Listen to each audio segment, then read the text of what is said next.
Baik, sekarang ini kita akan berbicara berkenaan Majlis Pelancaran Dasar Kebun Komuniti Bandar. Jadi untuk kita mengetahui dengan lebih lanjut berkenaan majlis ini, kita bersama dengan Tuan Mior Saadun Sofian bin Mior Razali, Timbalan Ketua Pengarah Dasar dan Pengurusan Lanskap Jabatan Lanskap Negara. Assalamualaikum Tuan. Assalamualaikum warahmatullahi wabarakatuh. Baik Tuan, kita sedia maklum sambutan pelancaran bagi program ini akan dilaksanakan pada esok hari 3 Ogos 2021. Betul. Jadi mungkin untuk mukadimahnya Tuan boleh memberi penerangan berkenaan majlis pelancaran ini. Okey, terima kasih. Jadi majlis ini kita akan lancarkan besok oleh Yang Berhormat Menteri Perumahan Kerajaan Tempatan YB Yang Berhormat Datuk Hajah Zuraida binti Kamarudin. Jadi dalam pukul 9 pagi dan kita akan berada dalam platform secara dalam talian di mana biasa kita gunakan pautan Facebook Live. Ya. Okey. Jadi dalam kita untuk sebenarnya pengenalan untuk dasar kebun komuniti ini kita ada 4 yang utamalah, iaitu di mana dasar ni adalah panduan komprehensif untuk pelaksanaan aktiviti perkebunan bandar. Dan seterusnya ianya menyangga ataupun menyokong program pembangunan pertanian komuniti oleh Kementerian Pertanian dan Industri Makanan iaitu MAFI yang sedia ada program tersebut. Kemudian kita nak menyeragamkan aktiviti kebun komuniti supaya ianya selaras dengan peruntukan undang-undang tempatan yang berkuat kuasa supaya ia teratur, bersistematik dan mampan. Itu yang paling utama yang kita hendakkan.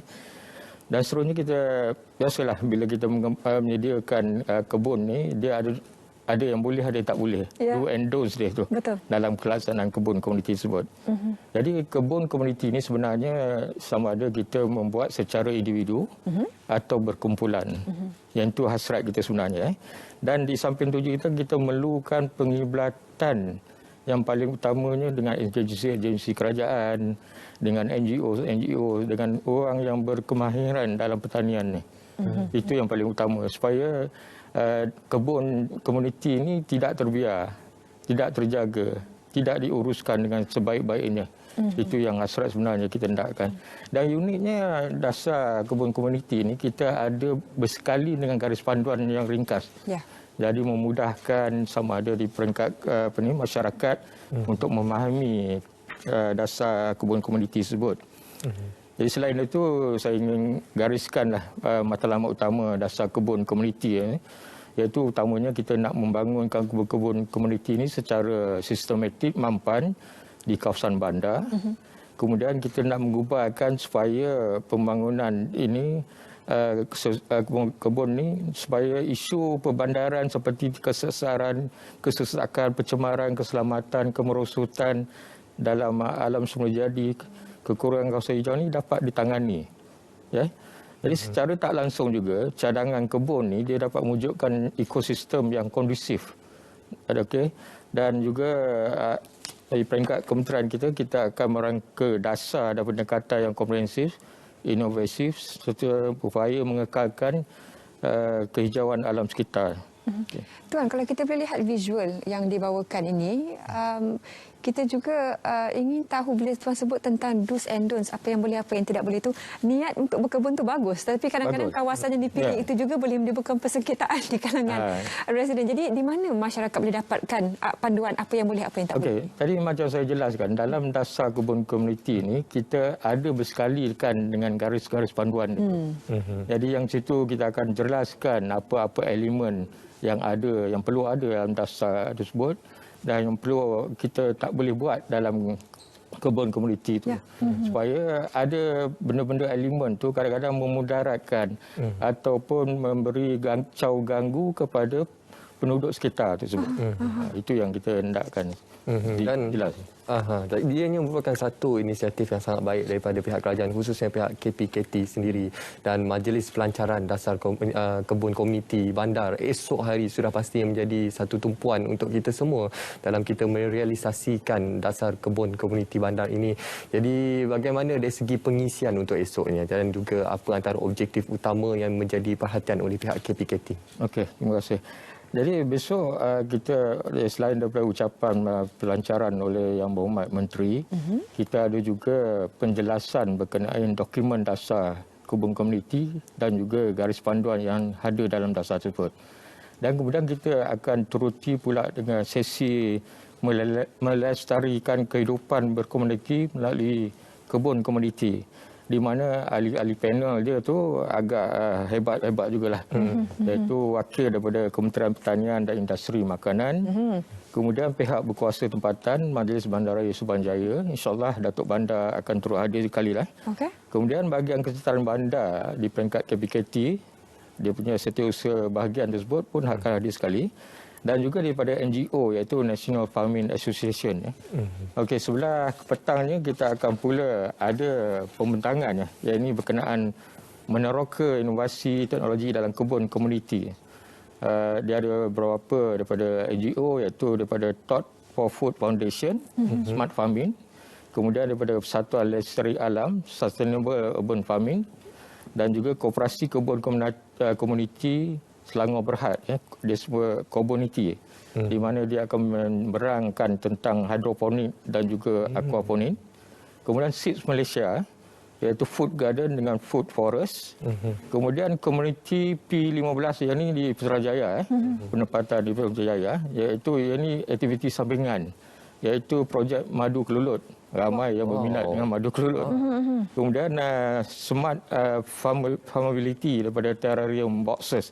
Itulah pengisian kita pada besok pagi sampailah ke petang. Banyak penyelidik dalam bidang landscape yang akan membarisi perbincangan ni, juga untuk para penonton yang juga berminat dengan kebun komuniti ni, Tuan. Apa antara barangkali panduan yang boleh diberikan, tanaman apa yang dibolehkan dan apa yang bila Tuan sebut tadi memudaratkan itu, sedikit gambaran kepada mereka. Yang memudaratkan tu. Okey. Dia sebenarnya sebenarnya banyak yang akan berlaku ya. Saya selalu menarikkan kalau saya bagi ceramah tu konsep 3T tu. Okey, 3T maksudnya tanam, tuai, tinggal. Okey. Bila tinggal tu tak berjaga. Jadi mungkin ada lopak-lopak air yang bertakung, kan, nyamuk pun ada membiak. Kemudian ada hidupan lain yang boleh memudaratkan pada pengunjung. Jadi kita bila mewujudkan kebun tu, kebersihan, keselamatan pengunjung tu mesti kita ambil perhatian. Betul. Itu yang paling utamanya. Itu yang kata do and don'ts tadi itulah. Okey. Alright. Dan saya nak menggariskan jugalah objektif dasar kebun komuniti. Dalam dasar tu kita ada 5 objektif. Kemudian kita ada trust dia tu, ada 5 trust utama dan ikuti dengan 17 strategi. Mana dalam strategi itu kita akan terjemahkan dari segi program, inisiatif dia, teach in pun ada juga kita akan gariskan dalam. Jadi dalam sebut dasar dalam objektif dia tu, iaitu di mana kita membangun kebun komuniti bandar yang sistematik, tersusun dan mampan, menyemarakkan lagi pembangunan kebun bandar di kawasan perbandaran seluruh negara. Sekarang ini memang dah ada. Trend tu dah ada dekat perbandaran, tapi kita nak menyemarakkan lagi. Kemudian kita nak memupukkan minat, semangat kerjasama, integrasi sosial tu akan berlaku. Bila berkumpulan ni, kita akan berinteraksi antara jiran-jiran kita. Itu yang paling utama dia. Dan kita nak menjelaskan kerjasama kita dengan pihak-pihak yang berkepentingan ataupun daripada agensi-agensi kerajaan, NGO sendiri ramai sebenarnya. Yang terlibat dalam pertanian bandar dan mereka semuanya ada kemahiran dia. Dan paling utama kita nak menggalakkan menghasilkan makanan berkualiti. Betul. Itu yang paling utamanya. Itu sebenarnya. Because saya lihat makanan yang utama ataupun makanan asas kita nak masak ni pun paling utama kadang-kadang kita nak cili padi mesti ada. Betul. Ya? Wajib ada. Itu serai lah, kunyitnya dengan daun bawang. Daun bawang, ulam-ulaman pun sama. Ya, kaduknya dengan ulam rajanya. Kadang-kadang bila kita tanam tu kat situlah kita petik terus kita masuk dalam masakan kita. Dia tak perlu banyak sebenarnya. Serat kita tumpuan kementerian ni iaitu menangani proses administratif persiraan bandar yang agresif dan cabaran perbandaran yang makin tambah. Kemudian nak melestarikan pembangunan bandar bagi memastikan kesejahteraan komuniti bandar tidak terjejas, utamanya dalam mendepani arus pandemik COVID-19. Itu yang paling utama kita. Seterusnya kita nak memperkasakan komuniti bandar ni demi meningkatkan kesejahteraan kehidupan mereka secara mewujudkan peluang dan ruang kepada individu serta komuniti untuk menguruskan ekonomi sosial jangka pendek dengan menggalakkan penanaman sayuran secara organik, menerusi insentif anak benih dan anak-anak pokok. Itu sudah pasti antara objektif dan juga teras utama yang digariskan dalam dasar kebun komuniti bandar ini. Namun satu elemen penting yang perlu kita berikan pencerahan kepada penonton adalah berkaitan dengan aspek kawasan, kesesuaian kawasan pembangunan untuk dasar komuniti bandar ini. Jadi mungkin Tuan boleh memberikan perincian berkenaan hal ini, Tuan. Okey, dia dalam pemilihan kawasan-kawasan ni ada kawasan yang kita benarkan. Utamanya sekali kalau kita lihat di kawasan kawasan perumahan memang yang kita benarkan. Seterusnya di kawasan utilities ataupun struktur talian rintis apa semua tu. Kemudian kawasan hijau terbiar pun sebenarnya banyak di dalam kawasan perumahan yang ada kawasan hijau yang terbiar yang mungkin pemilik ini pihak BPT. Okey. Kemudian dari segi kemudahan masyarakat, kawasan kemudahan masyarakat ni maksudnya dewan masyarakat di kawasan sekitar tu pun ada sebenarnya. In fact di kawasan masjid pun, di kawasan surau, kawasan ibadat itu pun ada ruang-ruang yang boleh kita gunakan. Dan sekarang ni memang kita galakkan supaya ada juga di kawasan reserve sungai. Itu yang kawasan-kawasan yang kita benarkan. Dan kawasan-kawasan yang kita tidak benarkan ni ialah kawasan taman permainan kanak-kanak. Yang itu kita cuba elakkan. Kemudian padang kejiranan. Because padang kejiranan tu ada fungsi dia sebenarnya. Reserve jalan of course lah. Kalau reserve jalan tu memang banyak kacau ganggu keselamatan yang dia. Promenade, waterfront dan juga kawasan pemeliharaan lanskap. Itu yang kawasan-kawasan yang kita tidak benarkan. Bagaimana Tuan lihat dasar ini sangat penting sebab selain dari memberikan kehijauan dalam situasi PKP ini juga kalau ada dari segi kelestarian ataupun kebolehsaraan diri dengan makanan yang ada di kawasan sekitar residen di kalangan sekitar kawasan perumahan itu, kalau penduduk sendiri yang mengerjakan kebun tersebut sekiranya ada kekurangan bekalan misalnya. Jadi tidak timbul, masih ada jalan untuk mereka mendapatkan sumber makanan mereka yang mereka tanam sendiri melalui kebun komuniti ini. Bagaimana ini boleh dikembangkan lagi, Tuan? Okey. Jadi dalam kita macam secara highlight awal tadi, kita nak melaksanakan kebun komuniti secara individu atau berkumpulan. Bila berkumpulan kita melalui persatuan penduduk ataupun ada tubuhan sendiri, pertubuhan di sini. Jadi kumpulan inilah yang akan melihat kawasan-kawasan yang sesuai dan memohon dan merancang dan mereka bentuk. Tapi dia perlukan mendapat kelulusan agensi-agensi pemilik tanah tersebut. Supaya baru boleh buatkan reka bentuk dan menguruskan kebun komuniti ni. Jadi macam kita maklumkan tadi, keperluan sebenarnya dalam tempoh kita sekarang ni memang keperluan tu kita dah berada di kawasan perumahan, ada di kawasan so masa banyak kita terluang. Jadi kita gunakan sepenuhkan masa. Kadang-kadang tak perlu kawasan yang luas. Kalau kita di kawasan perumahan pun tanam dalam pasuan pun dah memadai, ada 2-3 pasuan. Tapi kalau dalam kawasan perumahan yang luas mungkin kita boleh galak. Tapi dalam keadaan sekarang ni memang kita tak dibenarkan untuk bercocok tanam bersama dengan komuniti lain. Itu yang kita nak. Because sebenarnya kalau kita lihat kadang-kadang kita nak memasak tu pun tak perlu banyak pun. Sikit saja. Tapi bila ada dalam kumpulan, hasil tu juga kita dapat buat jualan secara terus pada kedai-kedai runcit ataupun di pasar. Itu yang paling hasrat kerajaan itulah. Dan hasrat kerajaan ini kita lihat satu usaha yang sangat inklusif dan juga boleh memberi manfaat kepada seluruh masyarakat khususnya komuniti di bandar untuk mereka memanfaatkan ruang tanah yang sedia ada untuk mereka memperoleh tanaman-tanaman asas untuk mereka dapatkan untuk sebagai kegunaan di rumah khususnya. Jadi kalau kita bercakap berkenaan dasar komuniti, dasar kebun komuniti bandar ini, apa antara jangkauan ataupun outcome daripada pihak KPKT sendiri dan harapan untuk merealisasikan ataupun menjayakan program ini? Kita pun sudah maklum lah, bila kita adakan dasar ni, kita nak tahu pencapaian ni. Jadi kita nak tahu ke outcome ni. Jadi kita nak lihat bila outcome ni, kita nak tengok berapa banyak kebun atau kebun bandar ni peningkatan daripada dari segi jumlah dia di seluruh negara.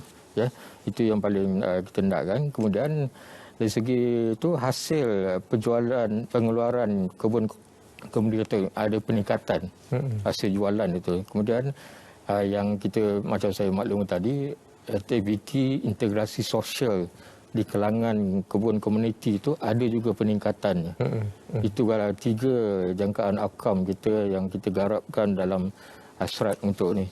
Selain itu, kita di peringkat Kementerian Perumahan Kerajaan Tempatan pun kita berharap agar dasar ini dapat memperluaskan bukan hanya di kawasan perumahan tetapi di kawasan hijau terbiar, kawasan rizab infrastruktur kemudahan masyarakat, kawasan rizab sungai dan paling utama yang saya lihat di kawasan komersial. Dan juga kawasan perindustrian. Kadang-kadang kawasan perindustrian itu di dalam kawasan yang mereka tu ni ada juga tanah-tanah yang boleh dibangunkan kebun komuniti secara tak langsung yang kita nampak itu. Dan kemudian kita nakkan memperkasa komuniti dan juga jalinan kerjasama yang erat antara pihak agensi kerajaan dengan pihak NGO dan juga pihak-pihak yang berkepentingan. Itu yang kita nampak. Mungkin nasihat daripada pihak Jabatan Landscape Negara sendiri bagaimana pula dengan persediaan bagi peserta yang ingin jadi sebahagian daripada program kebun komuniti bandar ini. Dari segi persiapan, apa yang para penduduk sendiri boleh prepare ataupun siapkan terlebih dahulu sebelum terlibat ataupun pergi approach PBT untuk terlibat dalam program ini? Kita sebenarnya rakan strategik kita ada di peringkat pihak berkuasa tempatan dan juga di peringkat pihak MAFI jugalah, iaitu Jabatan Pertanian pun dia ada bahagian pertanian bandar. Jadi kerjasama ni kita akan sama-sama juga dengan pihak-pihak NGO yang saya highlightkan tadi, supaya kita dapat membantu pihak penduduk ni untuk merancang dan membantu untuk mereka bentuk, dan kita mengadakan program-program orang kata dari segi pengajaran dia tu, pembelajaran dia, cara bagaimana kita nak menanam, cara kita nak menjaga, nak menyemai itu. Jadi bukan bila kita ada semangat tu, kepuasan tu ada pada diri kita melihat menghasilkan tanaman tersebut segar dan bugar dan seterusnya, langsung kita dapat menikmati sayur-sayuran tersebut. Betul. Itu yang sebenarnya kita hendakkan, supaya kita dapat bersama-sama dengan kerajaan untuk menjayakan dasar kebun komuniti bandar ni. Dan kita harapkan semoga dengan adanya dasar kebun komuniti bandar ini dapat kita realisasikan hasrat kerajaan untuk kita manfaatkan segala ruang hijau yang sedia ada untuk kita gunakan sebagai salah satu cara untuk kita memberi manfaat kepada penduduk setempat khususnya di bandar-bandar. Tak pernah rugi berbudi kepada tanah sebenarnya. Terima kasih Tuan kerana sudi meluangkan masa bersama kami, dan kita nantikan juga perasmiannya esok dan bagaimana dalam matlamat seperti ini boleh memberikan begitu banyak manfaat kepada masyarakat sekeliling. Kita berehat seketika dan kita kembali selepas ini. Teruskan bersama kami dalam Selamat Pagi Malaysia.